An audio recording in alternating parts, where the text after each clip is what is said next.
and firstly I'm going to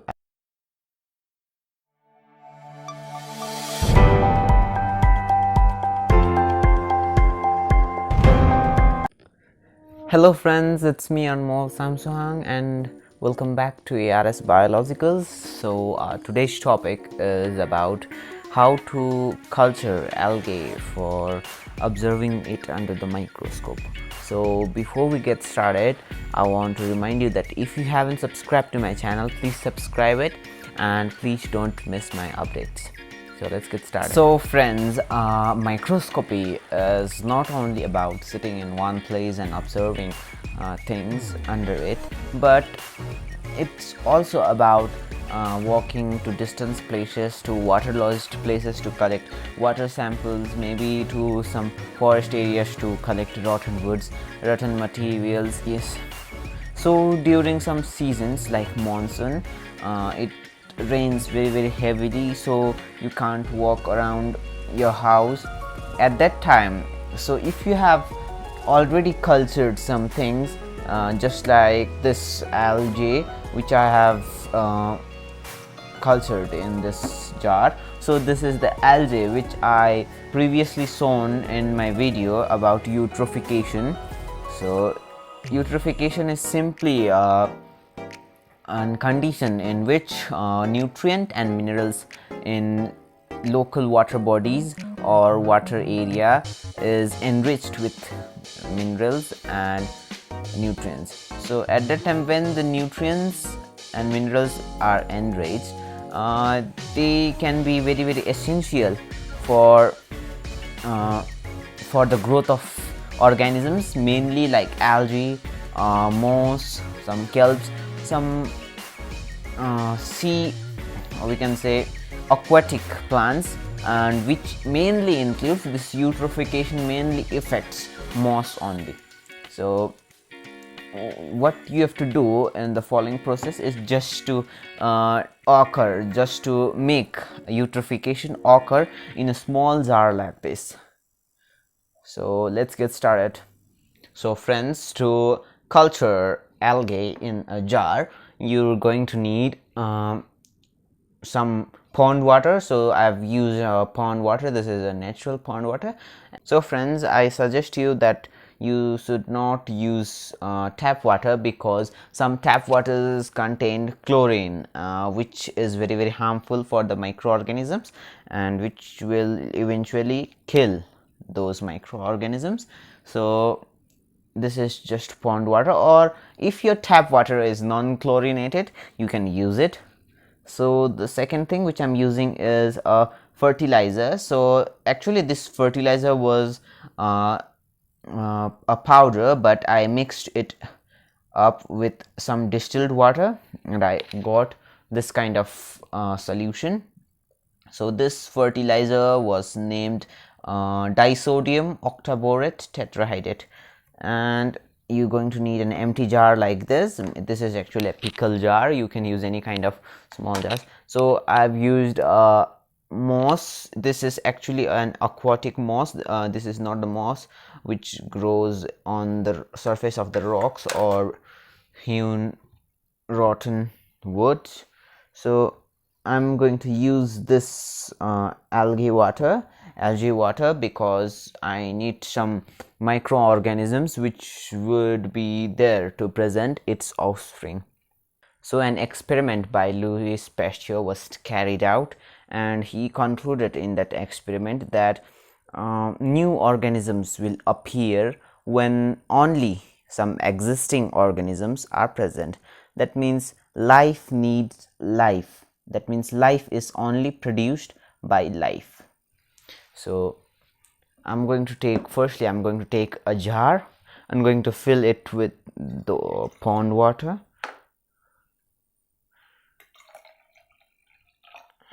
So friends, I'm going to add a little bit more water to it. Friends, I was not having that concept that I would go out of water. So this much water is ideal. And firstly I'm going to add this aquatic plant. Okay, let me add this thing. So what I'm going to do is I'm going to take some few drops of algae from this already eutrophicated water. So I am taking 3 pipettes of this water, just like this, and I'm going to add this fertilizer. So this is totally 50 milliliter fertilizer, so the total measurement of this fertilizer is 50 milliliter. So I'm going to pour this into the jar, just like this. Okay, now it's done. It is very simple, easy and fast method. So but yes, you have to be patient because this eutrophication process takes about 1 to 2 weeks, or sometimes it takes more, like 3 to 4 weeks also.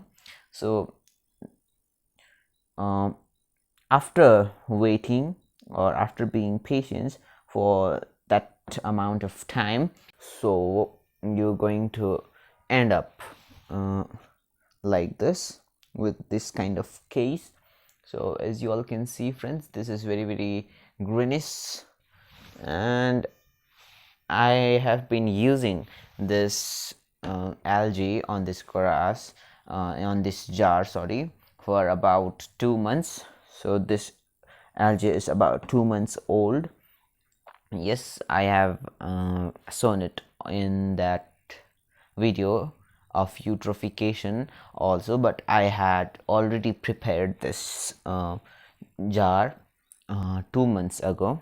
So friends, this is all about eutrophication. So what about looking or checking this algae under the microscope? So let me keep these things aside, and I'm going to bring it here, and I'm also taking some microscopic slide and going to take some clumpy part of the algae, clumpy, which means like this. Let me show you, just like this kind of blanket of algae. I'm going to take it and going to give a simple truss, and here we go, we've got this, and I'm going to observe it under the microscope. So let me keep it here, because another thing also I'm going to take in another slide. So what I'm going to take is I'm going to take that aquatic moss.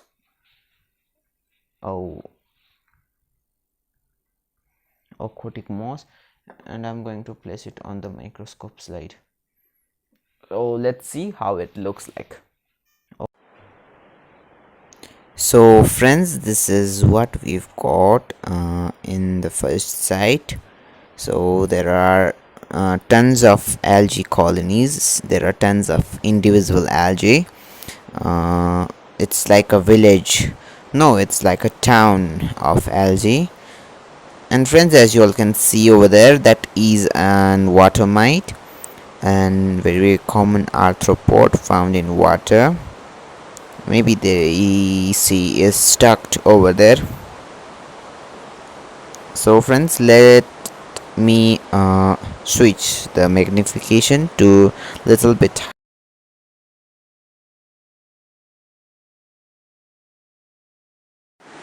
So friends, the magnification is little bit high, and as you all can see, those clumps of algae or single individual algae little bit properly. There are tons of bacteria also floating around, but because that slimy part of that algae is moving, I am not able to show the bacterias.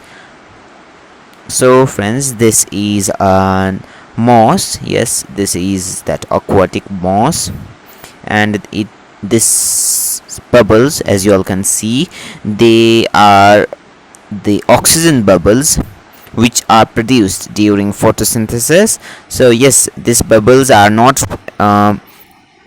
produced artificially by placing those cover slip, because you have seen in the video also, I haven't placed some cover slips because I wanted to show you this oxygen bubbles. So they're beautiful. So these all are algae, only those wiry thing. This is very very beautiful. So friends, I was previously talking about the monsoon and it started raining, and you all can hear that raining sound also, so please excuse me for that. So there are tons of algae around. So the strings like those pollen grains likes are all algae. So this single individual algae, they form layers and layers and form those blanket like things of algae. So this is how algae looks like under the microscope. So friends, I would be making a video on cyclosis or cytoplasmic streaming in plants, so please be waited for that also. So this is all about today. So friends, thank you for watching my videos, and if you haven't subscribed to my channel yet, subscribe it, and please don't miss my updates when I upload the videos. And this much for today. See you in my next video. Then bye bye.